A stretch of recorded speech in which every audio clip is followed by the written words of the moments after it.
Good morning, students. Myself Ashok Mawat. Today, we are going to learn about the basics of English language. English language is that language that is the world's local language. We can say there are two types of language. One is basic, that is our local language. We call that Hindi. यानी कहने का मतलब ये है कि ये संसार दो तरीके की भाषाओं पे चलता है. पहली वो भाषा जो कि हम हमारे लोकल लैंग्वेज यानी हमारे लोकल वातावरण में हम जिसे यूज करते हैं, जो कि हमारी साधारण भाषा है हिंदी भाषा. हिंदी हमारी मातृभाषा है, हिंदी हमारी राजभाषा है. तो हमें सीखना हिंदी से ही इंग्लिश में पड़ता है. और रही बात इंटरनेशनल लैंग्वेज जो कि इंग्लिश है, ये we can say English is a world's local language because this language is acceptable at every step of this world, this universe. So from in India, every student, whether they are belong to Hindi medium or English medium, it doesn't matter that how you are feeling yourself, but the main thing is if you are gaining something, then automatically you will get something better. So let's start our topic. The first lesson is English alphabet. Hindi में कहें तो अंग्रेजी की वर्णमाला.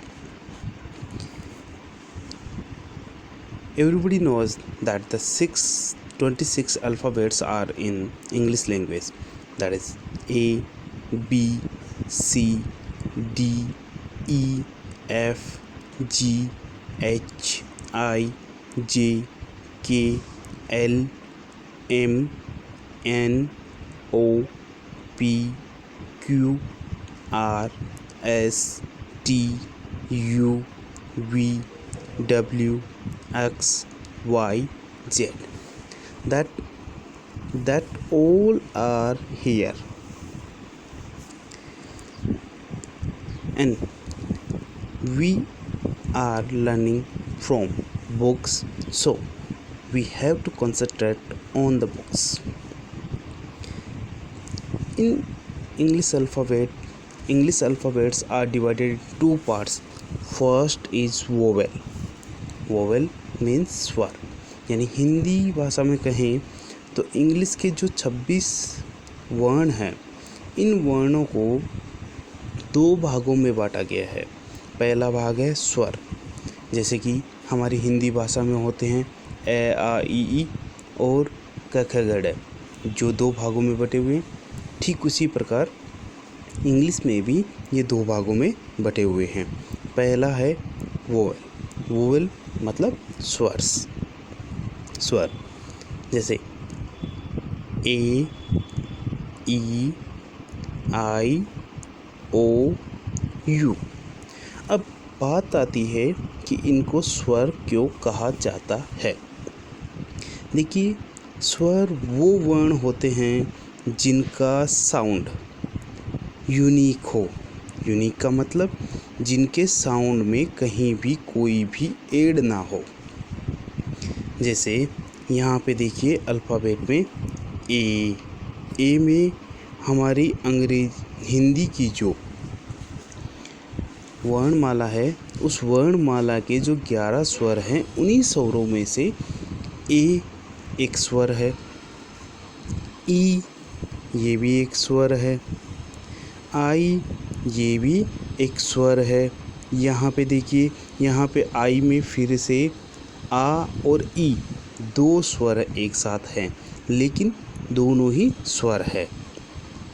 ओ में फिर से हमारे पास स्वर है. यू में फिर से हमारे पास स्वर है. अब बात आती है बाकी बचे हुए 21 जो हमारे 21 अल्फ़ाबेट बच गए हैं उनकी. वो कौन कौन से हैं ज़रा एक बार देख लीजिए. ये हैं B C D F G H J K L M N P Q R S T V W X Y और Z। ये जो बाकी के बचे हुए 21 हैं, इन 21 को हम कहते हैं व्यंजन। व्यंजन मतलब ऐसे वर्ण जो कि बिना स्वर के, साउंड के नहीं बोले जा सकते, यानी इनमें किसी भी तरीके से सिंगल वोवेल नहीं होता। वोवेल के साथ कॉन्सोनेंट होता ही होता है और इन्हीं को हम व्यंजन कहते हैं और इंग्लिश में इन्हें कॉन्सोनेंट कहा जाता है। तो एक बार फिर से दोहराइए, हमारे इंग्लिश में अल्फ़ाबेट्स को हम कितने भागों में बांटते हैं? 2 भागों में बांटते हैं। पहला वोवेल, दूसरा कॉन्सोनेंट। वोवेल मतलब स्वर। स्वर कौन कौन से हो गए? स्वर हो गए 5 और वो कौन से हैं? ए, ई, आई, ओ, यू। और कॉन्सोनेंट मतलब जो बाकी के बचे हुए 21 हैं वो। अब इनसे आगे चलते हैं। तो यहाँ तक जहाँ तक मैं जानता हूँ ये बेसिक्स हैं इंग्लिश के, जो कि सभी बच्चों को पता है। और ये जो अल्फ़ाबेट की जो सीरीज़ है, ये अल्फ़ाबेट की सीरीज़ किसी भी बच्चे के काम आ सकती है। ज़रूरी नहीं कि वो बच्चा नर्सरी से लेके 6th स्टैंडर्ड का ही हो, ये किसी के भी काम आ सकती है। अब आगे चलते हैं। न्यूमरल्स। न्यूमरल्स बोला जाता है हमारी गणितीय शब्दों को। गणितीय शब्द कौन से हुए? यानी गणितीय जो अक्षर हम जिन्हें बोलते हैं 1, 2, 3, 4, यानी 1, 2, 3, 4, 5, 6, 7, 8, 9, 10, 11 अप टू इन्फिनेटिव। ये सब क्या कहलाते हैं? न्यूमरल्स। न्यूमरल्स में देखिए मोस्टली हम जहाँ तक हम सीखते हैं या हमें सीखने की ज़रूरत है वो तो कोई सीमा नहीं है, लेकिन फिर भी हम बात करते हैं न्यूमरल्स की। तो न्यूमरल्स में ये है 0, 1, 2, 3, 4, 5, 6, 7, 8, 9, 10। और हिंदी में इन्हें बोला जाता है 0, 1, 2, 3, 4, 5, 6, 7, 8, 9, 10। अब आप नीचे की तरफ एक बार देखिएगा ध्यान से, यहाँ पे कुछ गणितीय अक्षर भी लिखे हुए, साथ में कुछ इंग्लिश में लिखे हुए, लेकिन इनके ऊपर कुछ निशान लगे हुए हैं, जैसे छोटी सी डॉट लगी हुई है या फिर एक लाइन खींची हुई है। तो ये एक्चुअली में क्यों होता है? कुछ अक्षरों के ऊपर ये होते हैं फोनेटिक सिंबल। फोनेटिक सिंबल का मतलब कि जो शब्द हम बार बार साउंड में काम में लेते हैं तो उन्हें बोलने का तरीका कुछ अलग होता है और लिखने का तरीका कुछ अलग। जैसे 0 को हम कहते हैं 0, 1, 2, 3, 4, 5, 6, 7, 8, 9, 10।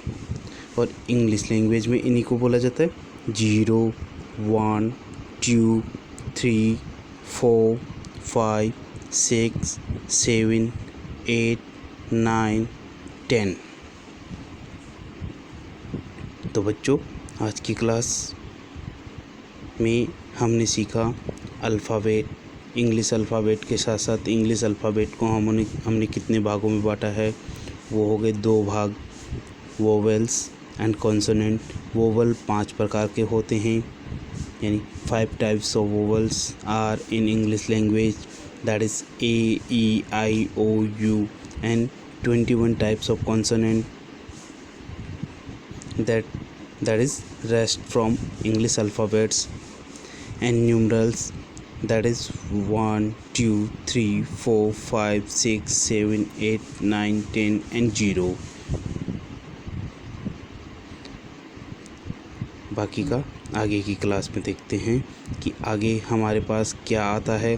देखिए, इस क्लास में हमने इंग्लिश अल्फ़ाबेट के साथ साथ न्यूमरल सीखे हैं, लेकिन न्यूमरल्स में एक चीज़ देखिएगा आप नीचे की तरफ कि जहाँ पे 5 लिखा हुआ है, 6 लिखा हुआ है या 3 लिखा हुआ है, 2 लिखा हुआ है, उन्हें जब इंग्लिश में लिखा जा रहा है तो 2 को हम इंग्लिश में लिख रहे हैं DO, 2। तो एक्चुअली में हम काम क्या ले रहे हैं, हम काम ले रहे हैं हमारी इंग्लिश लैंग्वेज। तो हमें इंग्लिश लैंग्वेज के बेसिक से ही, यानी इंग्लिश लैंग्वेज की जो शुरुआती दौर है वहीं से ही हमें सब कुछ सीखना होता है, वहीं से हम हमारी क्लास को आगे बढ़ाएंगे। आगे की क्लास में हम सीखेंगे बार खड़ी, और बार खड़ी के साथ हम सीखेंगे कैसे हम हमारे अपनों के नाम, हमारे रिश्तेदारों के नाम, या फिर जिसे हम इंग्लिश में कहते हैं कि वर्ड फॉर्मेशन कैसे बनाया जाए, यानी शब्दों का निर्माण कैसे किया जाए, वो हम सीखेंगे। आज की क्लास के लिए इतना ही।